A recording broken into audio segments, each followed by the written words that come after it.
What is your favorite class in Baldur's Gate 3? And if it's not Monk, please allow me a few minutes to show you why it should be. For instance, here is the aftermath of a 1 versus 20, and my Monk barely broke a sweat. In this video, I'm going to cover everything you need to know about making the most out of your Monk, and making it the absolute powerhouse that it can be, including the best stats, abilities, and perks, and even taking a look at the best in slot gear. So make sure you don't skip any of the very important information I have for you today. Oh, and if you enjoy this and would like to see more class tutorials, please let me know who you'd like to see next.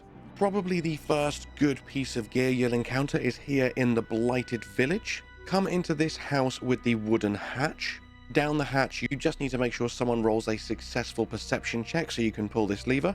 Carry on heading through here and intimidate your way through the mirror. Once on the other side, you can come to this gilded chest and grab yourself the Braces of Defense. These are fantastic for classes that want to wear nothing but clothing, which is exactly what you'll be rocking for your Monk, because the Braces of Defense give you +2 to your armor class as long as you are wearing no armor or shields. Next up for Act 1, we have got 2 pieces of equipment both in the Goblin Camp. Firstly, at the Goblin Camp waypoint, you will encounter a goblin just here called Crusher. He is wearing Crusher's ring. Unfortunately, you can't pickpocket this, or at least I wasn't able to, so you will need to start a fight if you want to wear it. Beware, if you do try and loot it mid-fight like I'm showing you here, it will obviously waste your action. So don't grab it until you've finished killing all the goblins around. But this is fantastic because it will give you +3 to your movement speed. And this is added to your base movement, which is on top of the additional 1.5 meters we've already got for being a half-elf. So we now move very, very fast in all rounds of combat. Combine this with things like Longstrider and the Potion of Speed, and before long, your Monk can run over 30 meters in one single round of combat. The next piece of gear you can loot in Act 1. Apologies for the really weird aspect ratio of this footage. I'm not sure what happened, but luckily you can still see what you need to see. Just behind Draw Ragslin, you will find a locked iron gate. If you opt to kill him, you can just use his key to open this gate. Or, as I'm about to do here, you can lockpick it and loot the gloves of the Growling Underdog. Now let me just move away to make sure no one notices that I've stolen a load of stuff. And as you'll see here, as long as you are surrounded by just 2 enemies, you will gain an advantage on all your melee attack rolls. This means you will roll 2 dice for every single attack roll and use the higher value of the 2. These gloves basically mean that you will never ever miss another melee attack. And they give you a +1 to strength saving throws, which is never a bad thing.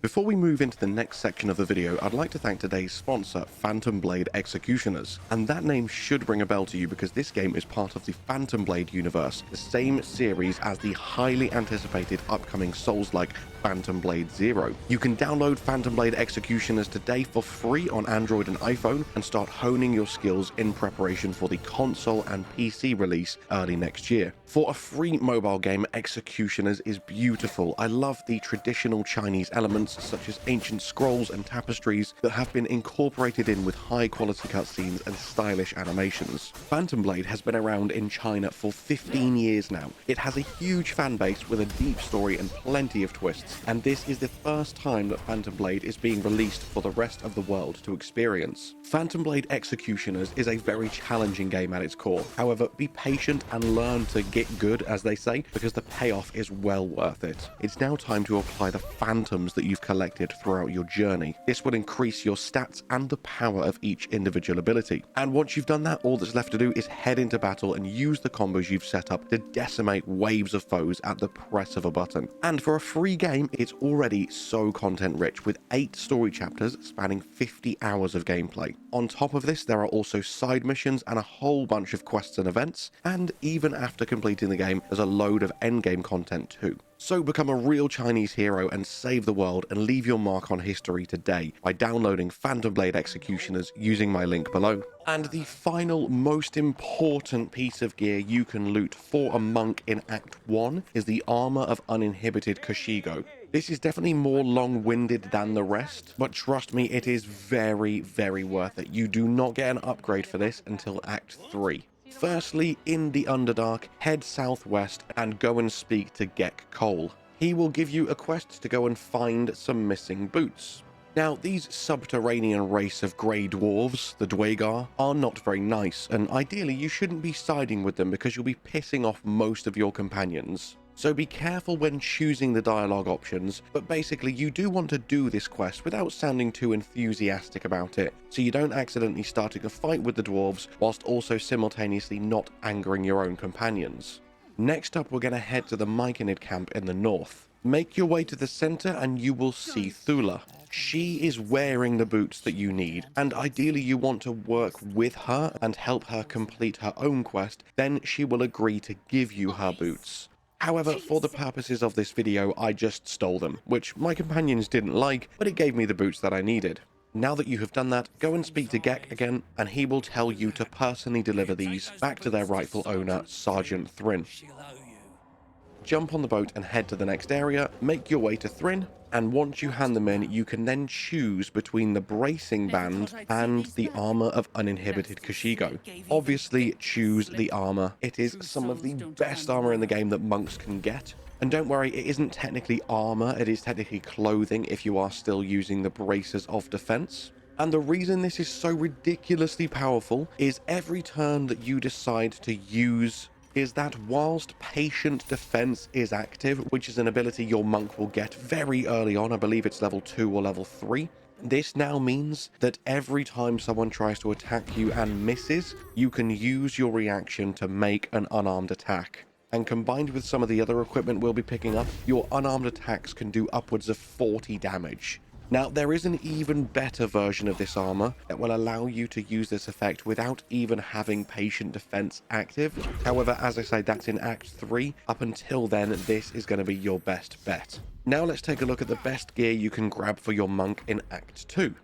Now that we're at the last light in Act 2, we can finally start fleshing out the rest of our gear slots. Two great items you can buy straight away from Quartermaster Tali are the Hat of Uninhibited Kushigo and the Cloak of Protection. The hat gives you a bonus to your spell save DC every time you use an unarmed attack, and the Cloak of Protection is just really solid with a straight up boost to your armor class and your saving throws. Tali has a few other bits of really great gear, but primarily they're for other classes. They're the only two things that Monk cares about.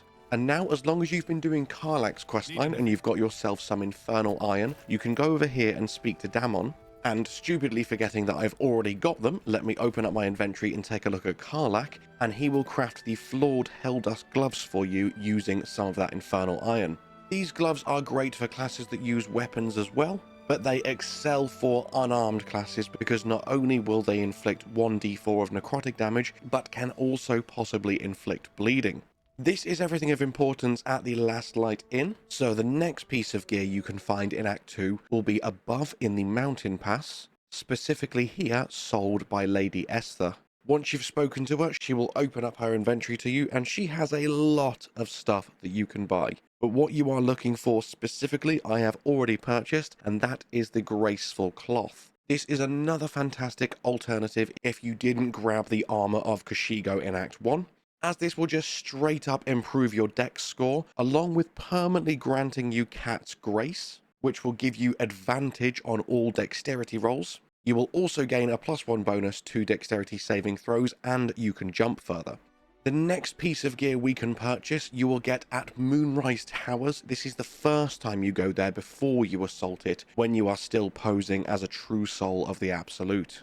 You want to go and speak to Araj, and in her shop will be the Ring of Free Action, which will allow you to ignore the effects of difficult terrain, and you cannot be paralyzed or restrained. As you can probably tell, much of this monk build is around making sure we cannot be restricted by any means, be it stunned, charmed, paralyzed, restrained, you name it. Our monk will be 100% mobile 100% of the time by the end of this build. And the final piece of gear you want to make sure you grab in Act 2 is here in the Shah Trials.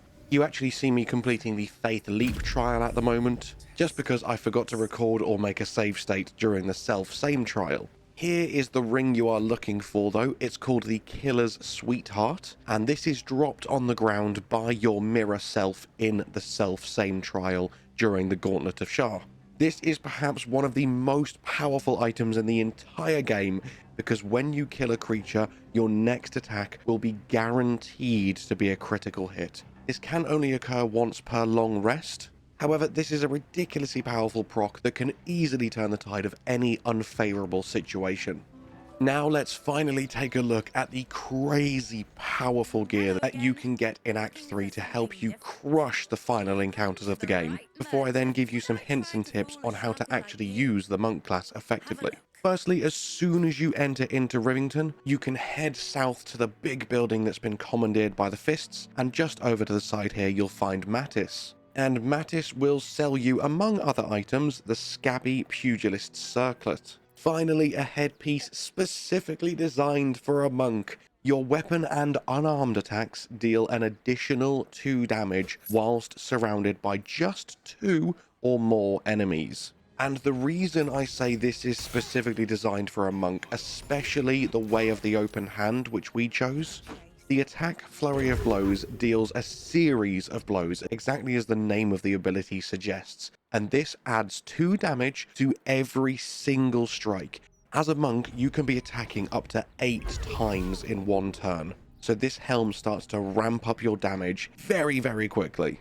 Next up, as you enter into Worm's Crossing, head all the way to the end, and on your left-hand side you will see Danthalon's Dancing Axe. Go and speak to Enthal Danthalon, and you can buy the Horns of the Berserker, which are very, very good. I honestly prefer the Circlet that we just bought, but that's a good option as well. However, more importantly is the Garb of Land and Sky. There is, in my opinion, an even better clothing in Act 3, but for now, this can be very powerful, with both Mountainous Poise and Breeze Swift Speed, giving you various buffs when using Patient Defense and Step of the Wind. That second one especially, your next attack roll has advantage and deals an additional 1d8 force damage. This can be a pretty significant upgrade if you're still wearing the armor from Act 2. However, now let's get on to the final 3 most important pieces of gear for this build. Next up, once you get to the lower city, you want to head to Sorcerer's Sundries. Now, I can't confirm if Leroican sells these items if he's still alive. I opted to side with the Night Song and put Roland in charge. I believe you do need Roland in charge for at least one of these items, and this is definitely the better ending anyway because you're siding with the Night Song. So once you finish the Sorcerer's Sundries questline and put Roland in charge, don't speak to his projection here. Instead, head upstairs where you fought with the Night Song and speak to him here in person. Here you will get hands down the best piece of armor in the game for a monk, the Vest of Soul Rejuvenation. Not only will you automatically heal every single time you succeed a saving throw against a spell, your armor class is also increased by +2, and most importantly, you get the greater Kushigo counter. Now you can use your reaction to make an unarmed strike against any attacker that misses you without even needing to use patient defense first. This is hands down one of the most powerful pieces of equipment in the game. And depending on the rings that you're using, you may potentially want to switch out the Crusher's ring because your movement speed is already going to be insane with the Ring of Regeneration, so that you again heal even more health at the start of every single one of your turns. Now, that's all of the easy gear to acquire in Act 3. The final few pieces are all around the House of Hope. As you're first exploring, before you steal the hammer, as long as you're very careful and use another party member to distract the archivist, then you can use your best sneaky character to disarm the plates and grab yourself the Gauntlets of Hill Giant Strength and the Amulet of Greater Health. They will increase your strength and constitution respectively to 23. Now, the gloves aren't fantastic for monks because we're going to be shortly looting some even better ones, but currently for a monk we don't have a particularly good amulet, so the Amulet of Greater Health is going to be incredible.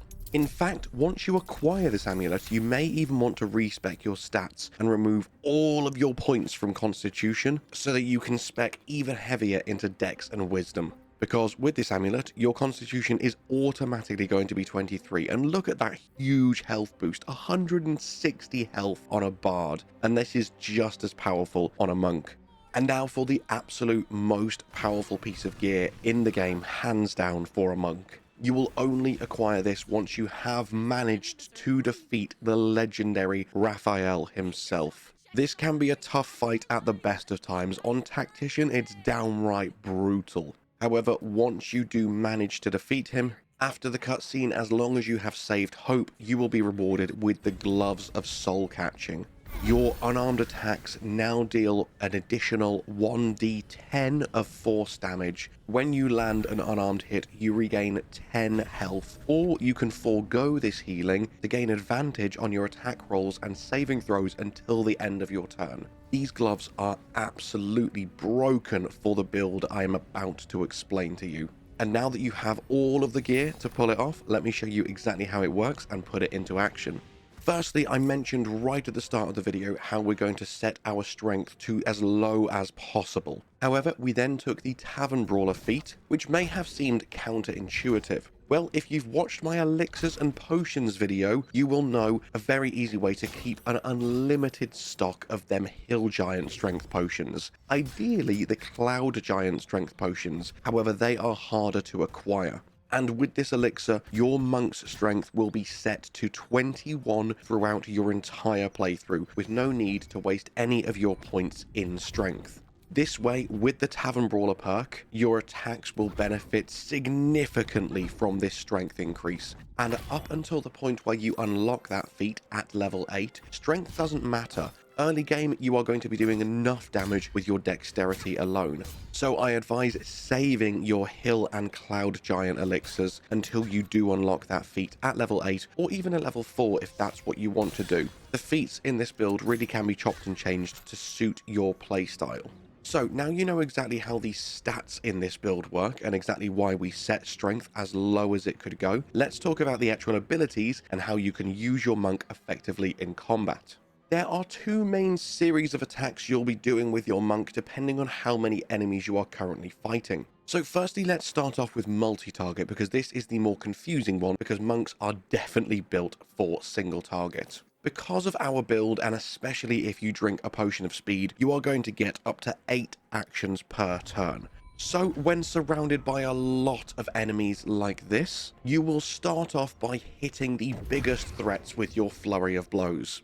I prefer prone in most situations because it's going to limit what they can do on their turn if they survive. Next up, don't forget that you always get an extra action every time you punch using one of your action points. So effectively, you get 2 actions per action. And we're going to utilize this by applying Key Resonation Punch to a few enemies who still have quite a lot of health left. Next up, you want to identify anyone who you think may survive the end of the turn and stun them using Stunning Strike. And finally, when you're happy that everyone is on low enough health, you can unleash that key that you have instilled in your opponents using Key Resonation Blast. And this can even be used on dead targets. Doing this in one attack, we have now killed all 5 opponents around us because you will trigger the Key Blast in both of the opponents simultaneously, dealing double damage to everyone in the radius. We have just killed 5 targets in one turn, and we still have an action left. So should you wish, if there are any stragglers, you can run over to them and use your flurry of blows to instantly one-shot someone else as well. Next up, dealing with big single targets doesn't really require much explanation because it's exactly what this build is built for. You are resistant to basically every single negative thing that could possibly happen to you. And on top of that, you can push people away, you can make them go prone, you can even stun them. You have a minimum of 4 chances per turn to apply stun to your enemy by using your Stunning Strike. And this is basically how you want to deal with every big target. Use your first few actions, ensuring your targets stay stunned, and then you are free to do literally whatever you want to them. As a monk, when it's 1-on-1 or even 2-on-1, you are practically invincible. Your opponent is literally never going to be able to attack you. And the final thing I wanted to show you is how you can use your movement offensively. Because you are going to be able to move upwards of 30 meters per turn. As you see here, we're coming to the end of the fight. There's only 3 or 4 enemies left, but we are getting low on health. I've had to use my actions to deal with the immediate threats. Now I'm worried these final 2 enemies might be able to get me on quite low health. However, I can run a marathon every single turn. So I'm going to sprint away and hide behind this wall, far away enough that I know my enemies are going to have to waste their action using dash just to catch up to me. And by the time they've done that, their turn is over. I've now got 6 attacks queued up, and I can go in and just pummel them to death. And should this all go wrong for me, and if they don't happen to die this turn, well, I've still got about 25 meters worth of movement left. I can just hide around the corner and do the exact same thing again, should I want to. Honestly, should any character seriously be able to this easily solo a 1 versus 20 fight? This is just so silly. And the monk that you're seeing here isn't even perfectly geared because I forgot to grab a few pieces of armor from Act 1 and Act 2. So what you have just witnessed, you could potentially do even better if you wanted to. And that is it for exactly how you can make the most out of Monk and just wreck the face of every single thing in the game. Try this when you decide to play through on Tactician, and it should make it far, far easier for you. As I mentioned at the start of the video, let me know which class you'd like me to do this with next. And also, if you've enjoyed it, please leave a like, please subscribe to the channel. And with that, all that's left for me to say is thank you so much for watching. I hope you have an amazing day, and I'll see you in the next one. Bye-bye.